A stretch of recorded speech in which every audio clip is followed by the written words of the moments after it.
Assalamualaikum warahmatullahi wabarakatuh. Selamat pagi dan salam sejahtera untuk kita semua. Yang saya hormati Bapak Ibu Guru SMA Negeri 6 Surakarta yang hebat dan luar biasa.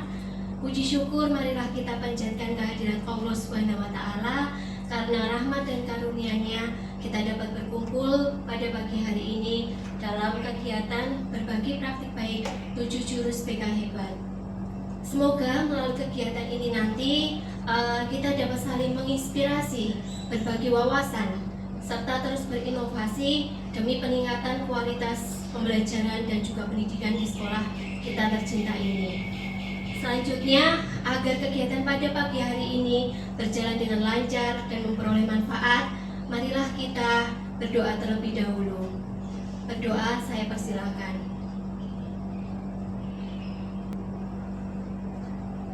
Berdoa selesai. Baik Bapak Ibu, untuk mempersingkat waktu, langsung saja ke materi. Ilmu dari 7 jurus BK hebat ini saya dapatkan ketika pelatihan pengembangan kompetensi guru BK untuk fasilitator daerah Jawa Tengah gelombang 2 yang bertempat di BPGTK Provinsi Jawa Tengah selama 4 hari, yaitu mulai tanggal 27 sampai 30 September 2025. 7 jurus BK hebat itu antara lain yaitu yang pertama, kenali potensi, kelola emosi, yang ketiga, tumbuhkan resiliensi, yang keempat, jaga konsistensi, jalin koneksi, bangun kolaborasi, dan yang terakhir, menata situasi. Dan yang sudah saya laksanakan selama 2 minggu ini, itu yang pertama jurus yang ke-1 tadi, kenali potensi.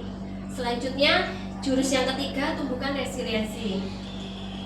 Dalam pelaksanaannya saya menggunakan model ARKA. Jadi model ARKA itu terdiri dari aktivitas, refleksi, konseptualisasi, dan juga terakhir aplikasi. Untuk jurus yang pertama, yaitu kenali potensi, sasaran saya yaitu peserta didik kelas 10 Waktu pelaksanaannya yaitu hari Kamis 9 Oktober 2025. Media yang saya gunakan yaitu web Aku Pintar dan PowerPoint. Untuk capaian layanannya, peserta didik dapat mengeksplorasi dan mengembangkan potensi diri untuk pencapaian karir masa depannya. Selanjutnya, alasan saya memilih jurus ini untuk saya aplikasikan dalam layanan bimbingan dan konseling. Yang pertama, karena peserta didik kelas 10 berada pada tahap awal memasuki lingkungan dan sistem belajar yang baru. Dengan mengenali potensi diri, diharapkan peserta didik dapat lebih percaya diri dan juga mampu menyesuaikan diri dengan lingkungan baru. Selanjutnya, banyak peserta didik kelas 10 juga ketika mengisi link Google Form saat tahun ajaran baru, itu mengisinya masih asal-asalan tanpa mengetahui dengan betul gaya belajarnya dan juga strategi belajar yang efektif sesuai gaya belajarnya.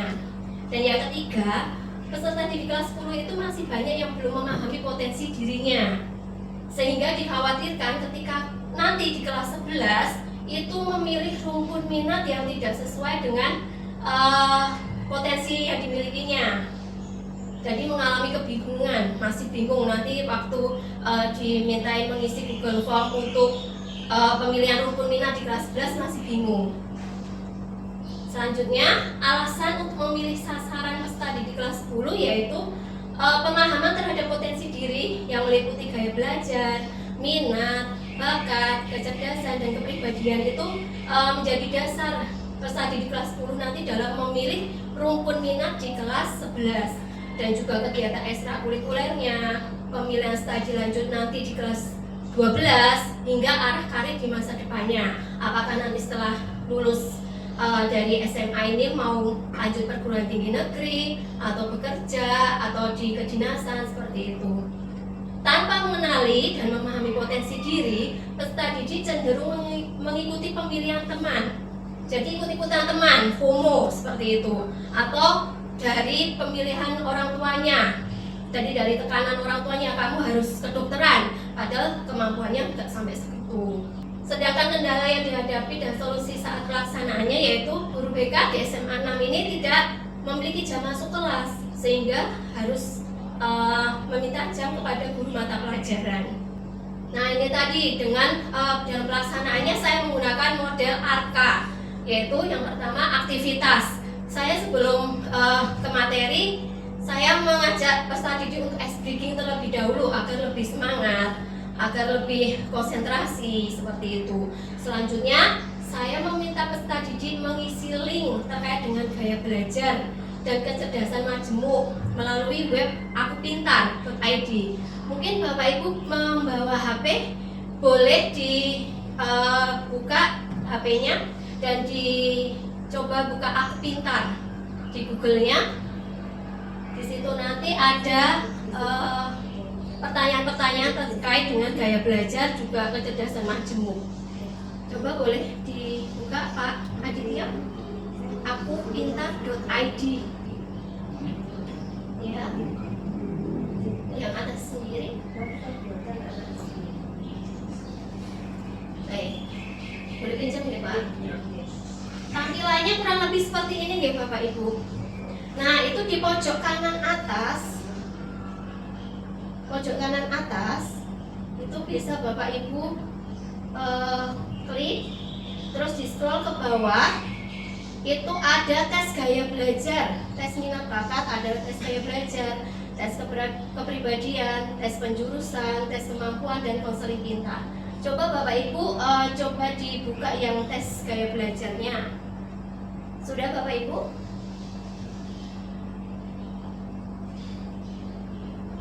Apakah error? Ya, kadang seperti itu Bapak Ibu. Jadi kelemahannya Akupintar ini kadang seperti itu. Karena ya ini mungkin web gratis ya Bapak Ibu. Tapi alhamdulillah saat pelaksanaannya saya bisa, tidak ada kendala. Bisa dicoba lagi Bapak Ibu. Apakah ada yang bisa berhasil? Belum, masih antrian juga. Oh bisa, Bu Ana. Boleh pinjam Bu Ana? Nah, kalau berhasil seperti ini Bapak Ibu tampilannya. Yuk coba tes gaya belajar minat pintar. Itu untuk gaya belajar. Ikuti tes sekarang. Nah, ini nanti ada beberapa pertanyaan yang bisa dijawab antara milih A, B, atau C. Seperti itu Bapak Ibu. Untuk gaya belajar nggih, contohnya nggih. Nanti bisa Bapak Ibu coba dengan anak-anak atau Bapak Ibu sendiri coba di rumah ketika waktu longgar. Nah, nanti hasilnya seperti ini Bapak Ibu. Untuk gaya belajarnya, ini gaya belajar yang perlu kita ketahui kan ada 3 ya Bapak Ibu: auditori, kinestetik, dan juga visual. Nah, ini contoh, salah satu contoh anak mengisi gaya belajarnya auditori, ada persennya juga 100%. Itu kecerdasan majemuk kurang lebih ada 8 ya Bapak Ibu. Linguistik, logis matematis, musikal, spasial, kinestetik, interpersonal, dan naturalistik. Nah, ini di sini contoh punya satu anak itu 96% yang paling tinggi, yaitu musikal. Ya, seperti Pak Dana ya, Pak Dana boleh coba nanti Pak kecerdasan majemuknya apa. Ini musikalnya 100% Pak Danang ya. Itu kurang lebih hasilnya nanti seperti ini Bapak Ibu. Jadi Bapak Ibu dalam pelaksanaan pembelajaran nanti bisa atau wali kelas ingin tahu kecerdasan majemuk, gaya belajarnya siswa perwaliannya, bisa digunakan web Akupintar seperti ini. Gitu nggih Bapak Ibu. Selanjutnya model ARKA tadi, yang kedua refleksi. Setelah mengisi itu tadi gaya belajar dan juga kecerdasan majemuk, selanjutnya saya mengarahkan peserta didik itu untuk berdiskusi secara berkelompok sesuai dengan gaya belajarnya, untuk mendeskripsikan terkait gaya belajarnya itu dan juga strategi belajar yang efektif itu bagaimana sesuai dengan gaya belajarnya masing-masing. Jadi saya bagi 3 kelompok, yaitu kelompok visual, auditori, dan kinestetik. Seperti ini diskusi gaya belajarnya. Misalkan ini visual itu belajarnya yang seperti apa? Misalkan menggunakan mind mapping atau di bukunya digambar-gambar seperti itu. Selanjutnya setelah berdiskusi, anak-anak saya minta untuk presentasi berdasarkan kelompoknya. Selanjutnya kelompok lain bisa memberikan masukan. Misalnya kayak kinestetik itu kayak belajar di kelas itu sering nggak bisa diem, ada kelotekan kayak gitu. Nah itu ciri-ciri siswa yang memiliki gaya belajar kinestetik. Atau sering izin ke kamar mandi, bilangnya ke kamar mandi tapi nyatanya ke kantin. Pengalaman ya Pak Madi ya, gitu ya Bapak Ibu. Itu ciri-ciri yang kinestetik itu nggak bisa diem. Selanjutnya konseptualisasi, yaitu konsepnya saya menyampaikan materi tentang gaya belajar dan juga kecerdasan majemuk. Itu tadi gaya belajar ada 3, kecerdasan majemuknya ada 8 itu tadi yang sudah saya sampaikan di awal. Seperti ini. Dan yang terakhir saya mengajak anak untuk mengaplikasikan. Yang pertama, peserta didik itu merancang perencanaan kegiatan ekstrakurikuler yang diikutinya dan juga rencana karir masa depan yang sesuai dengan potensi dan juga kecerdasan majemuk yang dimilikinya. Selanjutnya yang kedua, saya juga meminta peserta didik secara mandiri mencari tahu jurusan sesuai minat dan bakatnya dengan cara mengerjakan tes penjurusan Riasek di Aku Pintar. Itu tadi yang bawah gaya belajar kecerdasan majemuk juga ada, itu tadi yang Riasek nih Bapak Ibu. Setelah itu hasilnya bisa dijadikan gambaran dan pertimbangan dalam merencanakan karir atau studi lanjutnya. Itu Bapak Ibu. Ini hasilnya Bapak Ibu. Untuk yang 10 sejumlah 36 siswa, gaya belajarnya mereka sudah mengetahui apa, kecerdasan majemuknya apa. Selanjutnya mereka milih ekstrakurikuler yang sesuai dengan gaya belajar dan juga kecerdasan majemuknya, dan juga mereka bisa merencanakan karir juga di situ. Oh, kira-kira dari gaya belajar dan kecerdasan majemuk yang saya miliki itu saya nanti karirnya kira-kira arahnya kemana kayak gitu. Lebih seperti ini nih Bapak Ibu. Baik, itu tadi Bapak Ibu untuk yang jurus pertama terkait dengan kenali potensi. Apakah sampai sini ada pertanyaan atau masukan untuk saya? Atau Bapak Ibu bisa berbagi pengalaman? Oke Bapak, monggo Pak Agung. Jin, matur nuwun artinya. Saya ingin bertanya kepada Bu Murni. Ini kan hasil istilahnya hasil penelitian ya terkait gaya belajar anak. Apakah data ini nanti diberikan untuk Bapak Ibu guru mapel semuanya?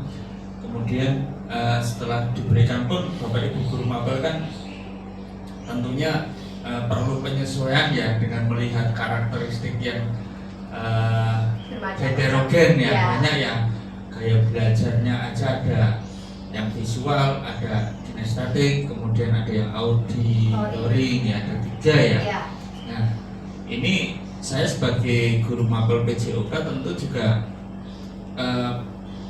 perlu ini ya, materi ataupun sumber bahan yang berkaitan dengan gaya belajar tersebut. Mungkin Bu Nur bisa mencontohkan treatment atau penanganan anak yang punya gaya belajar visual, misalkan ini cocoknya misalkan pola belajarnya seperti ini ya, mungkin itu nanti bisa Bu Nur sampaikan untuk kami biar kami punya referensi yang lebih dalam tentang gaya belajar anak ya. Karena saya sendiri sebagai guru olahraga di lapangan itu kadang-kadang olahraga itu kan cenderung ke kinestetik, tapi ternyata anak ada yang tidak suka atau ya bukan tidak suka mungkin ya karena dia tidak di kinestetik, di visual, artinya dia kurang bisa mengikuti gaya mengajar pada umumnya olahraga harus melakukan ini gitu. Nah ini kira-kira Bu Nur punya tips dan trik yang mungkin nanti bisa disampaikan ke kami. Itu saja sih Bu Nur, matur nuwun. Baik, terima kasih Pak Agung. Saya coba menjawab ya Bapak.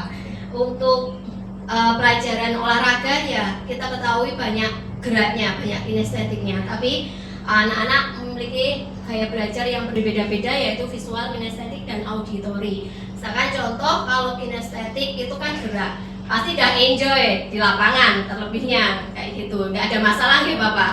pasti kalau yang kinestetik, gaya belajar kinestetik. Tapi kalau auditori mungkin pada pelaksanaannya mengikuti dulu, misalkan basket ya basket, di apa namanya, diajari basket. Mungkin di auditori itu pendengaran ya Bapak, itu yang tajam, bisa dikasih link video kayak gitu, melihat video apa namanya, mendengarkan seperti itu. Dan nanti di tugasnya mungkin pemberian tugas bisa dikombinasi, dikolaborasi seperti itu, misalkan buat video basket seperti itu sebisanya. Misalkan di prakteknya itu agak kurang, tapi kan dia ada usaha untuk buat video, buat ini, mungkin ada nilai plus tersendiri kan. Kita ketahui anak-anak punya kelebihan dan kelemahannya masing-masing kayak gitu. Mungkin saya saja kalau dipraktekkan, diminta praktek kayak lompat gitu kan belum tentu bisa gitu, kayak di video-video TikTok atau di Instagram gitu.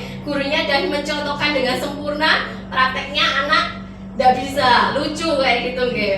Itu. Terus untuk visualnya mungkin bisa apa ya Pak? Yang visual itu kan penglihatan gitu, yaitu lihat video itu tadi, atau mungkin tugasnya bisa contoh juga selain praktek juga menggambar atau apa yang lainnya seperti itu. Bisa kita pakai apa ya, strategi lah, anaknya gimana. Misalkan kita juga bisa minta pendapat anak, tugasnya kira-kira gimana, kamu lebih sukanya yang apa kayak gitu. Nggak harus kita harus misalkan kamu basket harus benar-benar bisa basket kayak gitu kan. Mungkin ada jenengan bisa ambil nilai plusnya anak di karakter yang lainnya, bukan yang di prakteknya seperti itu Bapak, atau di teorinya seperti itu. Berarti nanti hasilnya outputnya bisa diferensiasi produk Ya siap Bapak, seperti itu. Kurang lebihnya seperti itu Bapak. Mungkin ada Bapak Ibu guru lain yang mau menambahkan atau memberikan masukan? Tidak ada nggih? Ada pertanyaan lagi atau memberikan apa cerita pengalamannya saat mengajar? Boten enten nggih? Kita lanjut nggih Bapak Ibu. Untuk jurus yang ketiga, tumbuhkan resiliensi.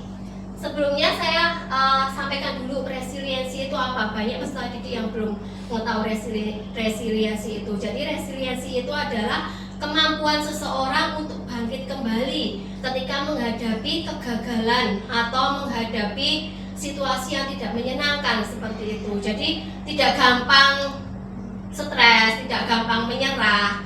Itu konsep dari resiliensi atau daya lenting Bapak Ibu, namanya daya lenting.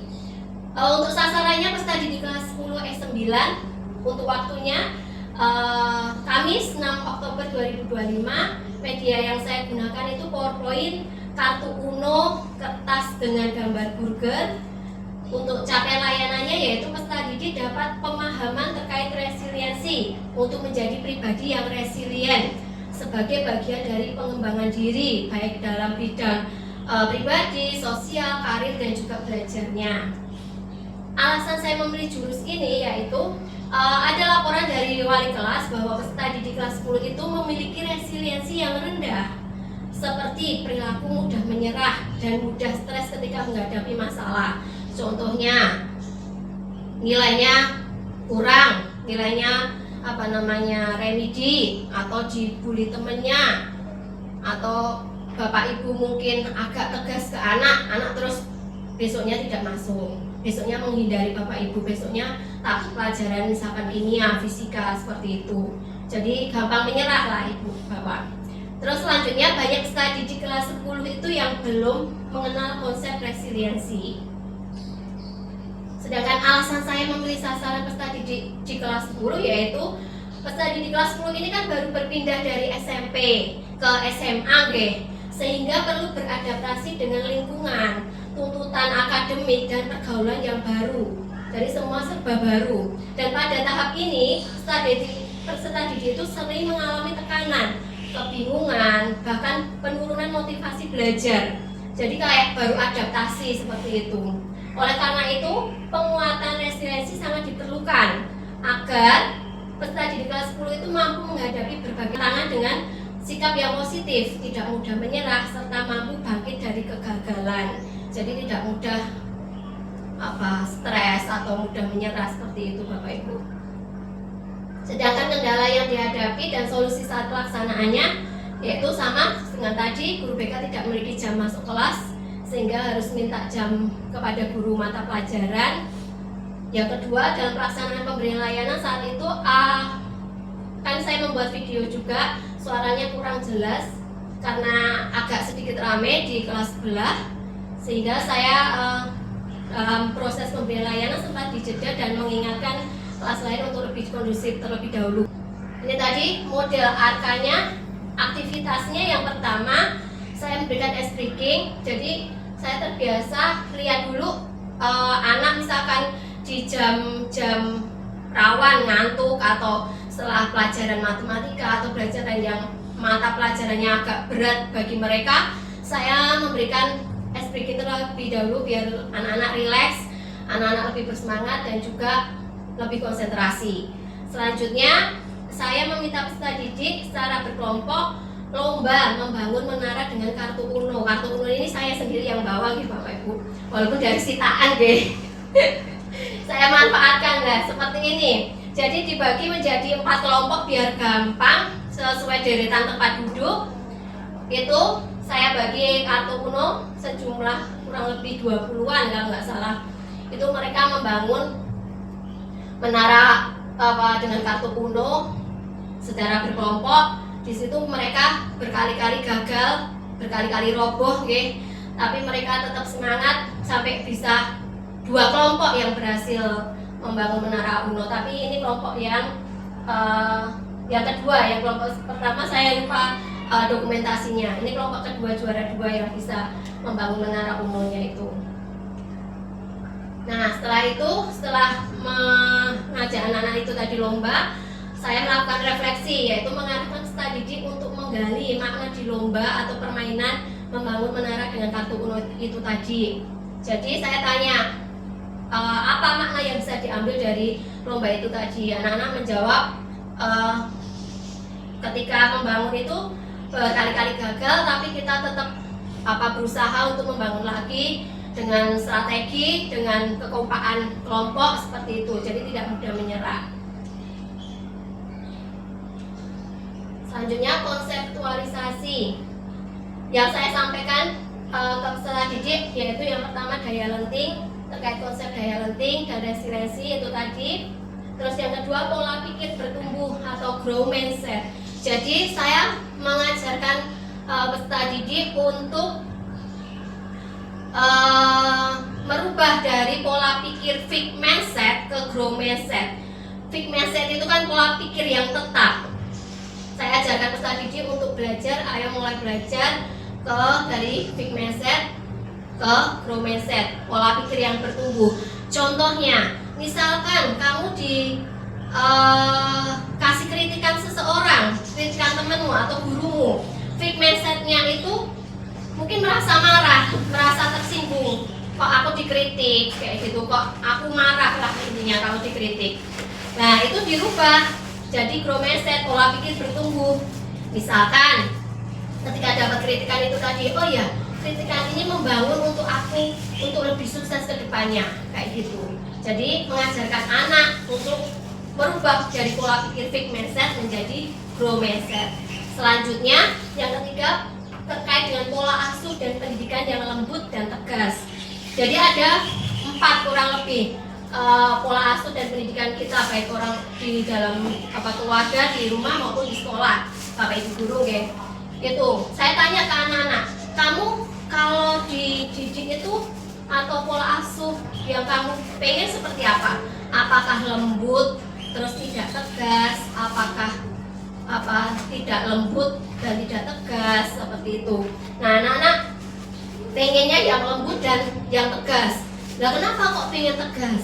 Nah nanti kalau tidak tegas kita kayak seenaknya sendiri Bu. Mereka kadang sadar diri seperti itu. Jadi mereka lebih senang yang lembut tapi juga yang tegas kayak gitu. Selanjutnya yang keempat, keterampilan memberikan umpan balik atau feedback yang membangun dengan teknik Burger. kita Bapak Ibu. Jadi teknik burger itu ada 3 lapis nggih Bapak Ibu. Lapis pertama itu ada roti. Lapis kedua itu ya kita andaikan ada sayur dan juga daging gitu nggih Bapak Ibu. Yang lapis terakhir ada roti lagi. Nah, itu teknik burger itu memberikan dukungan atau memberikan umpan balik feedback. Itu lapis pertama itu kita andaikan roti yang pertama itu kita andaikan memberikan apresiasi. Terus lapis yang kedua itu memberikan koreksi, dan lapis yang terakhir kita memberikan apresiasi lagi. Seperti itu Bapak Ibu. Nanti saya kasih contohnya hasil dari anak. Nah, selanjutnya aplikasi ini tadi saya minta anak memberikan umpan balik atau feedback atau dukungan yang membangun untuk temannya dengan teknik burger. Ini hasilnya, jadi saling semeja nih Bapak Ibu. Nah, ini contohnya tadi. Masalahnya anak, saya minta anak itu menuliskan masalah yang akhir-akhir ini mereka hadapi, yaitu mendapatkan nilai ulangan matematika yang kurang sehingga remedi. Nah, ini tadi 3 lapis nih Bapak Ibu. Lapis pertama itu roti, memberikan apresiasi. Bapak Ibu bisa praktekkan dalam kehidupan sehari-hari dalam pembelajaran. Ketika anak nilainya kurang, tidak langsung kita mengejas, kamu nggak pernah belajar, kamu pasti main terus, seperti itu. Nah, kita coba gunakan teknik burger ini. Yang pertama, memberikan apresiasi terlebih dahulu Bapak Ibu. Misalkan contoh, kamu sudah hebat, sudah mau mengerjakan sesuai kemampuan kamu, kamu tidak mencontek, kamu luar biasa. Memberikan apresiasi terlebih dahulu. Setelah itu baru diberikan koreksi, tapi dengan kata-kata yang lebih positif. Seperti itu. Misalkan sebaiknya kamu belajar lebih giat lagi, banyain latihan-latihan soal atau belajar kelompok atau lewat internet, seperti itu, agar tidak mendapatkan nilai di bawah KKM. Dan yang terakhir kita kasih apresiasi lagi. Kamu sudah hebat, kamu luar biasa, kamu sudah mau mengerjakan jujur, mengerjakannya dan tidak mudah menyerah ketika nilainya jelek. Jadi anak masih mau berusaha untuk belajar lebih giat lagi untuk mengejar nilainya, seperti itu Bapak Ibu. Baik Bapak Ibu, ada yang ditanyakan sampai sini terkait dengan resiliensi atau daya lenting, kemampuan untuk bangkit kembali ketika menghadapi kegagalan atau situasi yang sulit, atau Bapak Ibu bisa memberikan masukan atau sharing pengalaman Bapak Ibu ketika mengajar. Pak Madi pernah menghadapi anak, terus Bapak bagaimana? Misalkan melihat anak ada down, nggak bisa baca Al-Quran, atau bagaimana, Bapak responnya bagaimana? Boleh berbagi informasi? Iya, paling untuk bagaimana menghadapi siswa yang mungkin belum disuruh maju saja atau dia sadar bahwa kemampuannya kurang, ya paling sama, kita ayo yang penting maju dulu, dicoba dulu, baru berani, salah baru tidak apa-apa. ya salah baru kita koreksi, berani